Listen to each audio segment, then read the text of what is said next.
Hello, all you beautiful people. So, the time is now, ladies and gentlemen. It is finally time for the Elsword KOG and Player Conference. Whew, it is 5 a.m. It's going to be probably 6 a.m. this video goes up in Korea right now. That means it is the 19th for them. So, the conference will be soon. They made a little post about this. I can't read Korean, so I'm not sure what this says. I think maybe this might be either the people who are showing up or maybe like the topics gonna talk about. They had the YouTube channel link here. I'm gonna link it in the description. Obviously, here it is. And then here we go. This is the most important thing. So 6/19, which is today in Korea, 2 p.m. to 10 p.m. So what does that mean for us? That means for us, for Eastern Standard Time, it's gonna be 1 a.m. to 9 a.m. I think I have my math correct on that. Please correct me in the comments if I'm wrong. So, I mean, I'm gonna try to, like, live stream this. I mean, I can't stay up for 5 hours, especially that early in the morning, and I gotta wake up in the morning. But maybe I can get, like, an hour or a half hour in. But I'll try my best. I will try my best to, like, live stream this. I'll at least make a post talking about, like, when the stream goes up, and I'll link to the stream itself when it goes up, especially in my Discord, so join my Discord. But yeah, it's gonna be crazy. It's gonna be crazy. I can't wait. 8 hours, man. When I heard that it was 8 hours, I was just like, that's a lot of time, but it actually makes me happy because it's just like, okay, if they're spending 8 hours to like talk about these things, maybe they're gonna actually take this quite seriously. It gives me confidence that they're gonna talk about this and like have it be very serious, because 8 hours is a long time. If it was like 1 or 2 hours, it'd be like, all right, they're gonna breeze through this and move on. But 8 hours, that's a long time. That's a long time. All right. So, oh yeah, this is another post talking about it. So what I want to talk about is kind of like, what are the top 3 things that I want to see from this conference?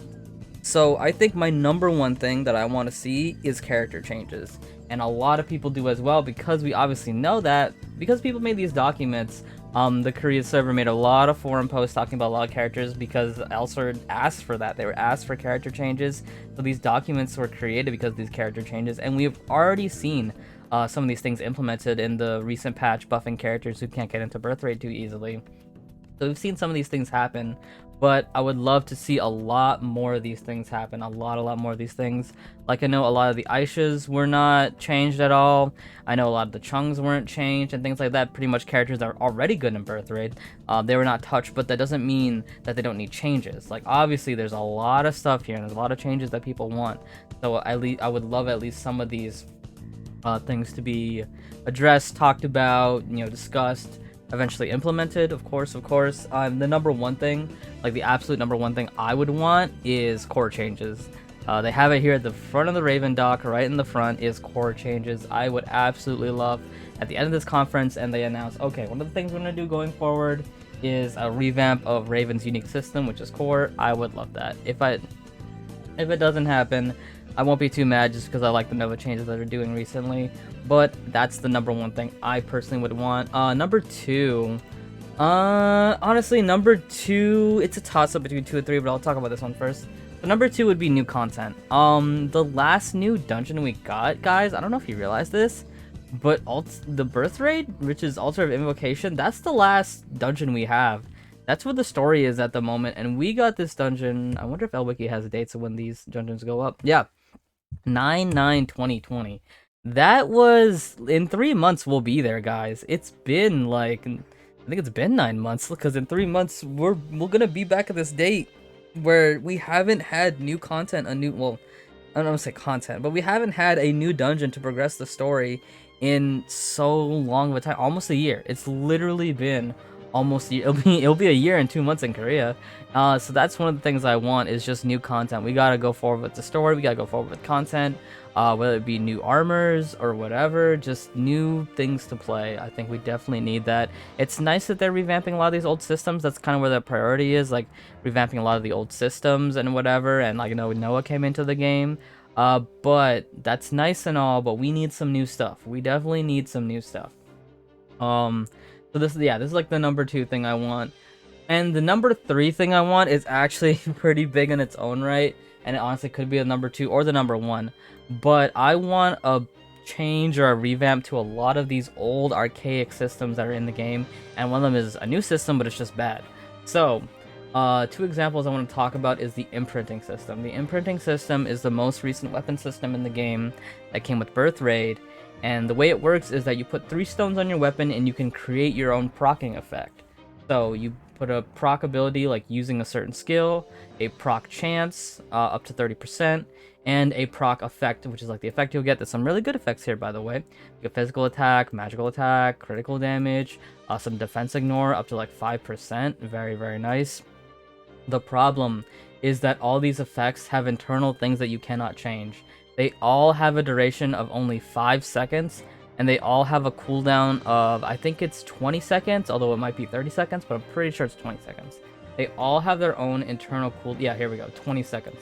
They all have their own internal cooldown of 20 seconds, and the effect can only last for 5 seconds, so that makes it a terrible system, unfortunately. All these effects are good. All of these effects are absolutely fantastic, but the fact that they only last for 5 seconds and cannot trigger again for 20 seconds means they have, like, what, not even 10% uptime? It's absolutely terrible, and it is a very expensive system to socket for. Not socket for, but, like, create for. So it's very expensive to make, and the effects just don't add up. They really need to revamp this system. Like, either switch it so it's like 20-second duration and 5-second cooldown, or maybe even remove the cooldown, honestly. And it might seem crazy, but guys, that's what Mystic Stones is. Mystic Stones is one of the strongest systems in this game, one of the best systems in this game. That's why it's so expensive. It's just because it's a good system. And imprinting needs to be up to the level that Mystic is. So I think remove the cooldown, and, you know, the duration is fine. Like, 5 seconds, maybe make it longer, shorter, but even 5 seconds is fine if there's no cooldown. Just absolutely remove the cooldown, and that'd make it so much better. But imprinting definitely needs to be changed. And then the second one I want to talk about is a very controversial one, but I'm sure a lot of you will agree with me, is enhancing. Enhancing is such an archaic, it's such an archaic system, and it definitely needs a change. I think at minimum, absolutely minimum, they need to make a fail track system. I think at this point in the game's lifespan, you need to make a fail track system because of, you know, they revamped it recently, and it is nice that you can get to +7 like super fast, and then +8 super fast, but we're just at a point in the game where you're not really doing much unless you have +10. Even +9, you can get like second half of the FOJ board, but you can, at that point, you're meeting combat power requirements. You're not doing damage. You can only really start doing damage, again, like I said, around +10 and +11. And the whales have +12 and +13. Honestly, a fail track system is just what this game needs, and it's just what enhancement needs. Again, at minimum, they can do something similar to Reforge. They've shown that they're not, like, shy to do a fail track system because they have it with Reforge. I'm not saying it could be exactly the same, but they've done it in the past, so I think it's time to implement this with actual enhancing, because you know what? You do get a lot of money from whales who, like, want to go to be like, oh, I want to get +12, oh, I want to get +13, even people who are just like, I want to get +11. You know you're going to get a lot of money for those people who are going to be aiming for these enhancements, but you know what? I think you might get more money for people who can set a budget, or people who can feel confident spending their money to actually get something out of it. And you can make it high. You can make the fail track very high for these enhancements, especially at, like, 11, 12, and 13, especially at 13 and 12. You can make them super high for the actual fail track. Just have a fail track exist so people can confidently be like, okay, I got a budget here that I'm gonna spend towards enhancing. I know I'm gonna get it within this budget that I have. If I get it earlier, that'll be nice. But I know that I'll get it. You know, there's that confidence that you know you will get it, so you're willing to spend the money because you know you're gonna get it. That's what a fail track system is for. That's what a pity system is for. Like in Genshin, people will pity for the 90 pull because they know they're gonna get what they want within the 90 pull, or 180 if you're very unlucky. But the fact that you can get it at 100% chance makes a lot more people willing to spend the money. Of course, you have the people like the hyper diaper super omega whales that just like will get it no matter what, and it's just like, sure, you have those, but you will, with the fail track system, you'll have a lot more people spending money because they'll have the confidence that they'll get something because they know they'll get it at 100% chance, because again, a fail track system. And you know, I'm talking about the paid players right now. Even the free-to-play players, all the things you need to enhance cost ED. Of course, they cost a lot of ED, but again, there's a lot of strategies to grind ED in the game. A lot of them that I've showed actually this week, funny enough. So, I, I think even for the free-to-play players, it can give them confidence too, because then for the free-to-play players, just like, okay, if I grind this amount, I can keep working towards it. If I grind this amount, and I can get plus 10, 11, 12, 13, etc, etc, etc. You know, even honestly, at first I was just like, okay, maybe make a fail track up to plus 10 and then 11, 12, 13 stay the same.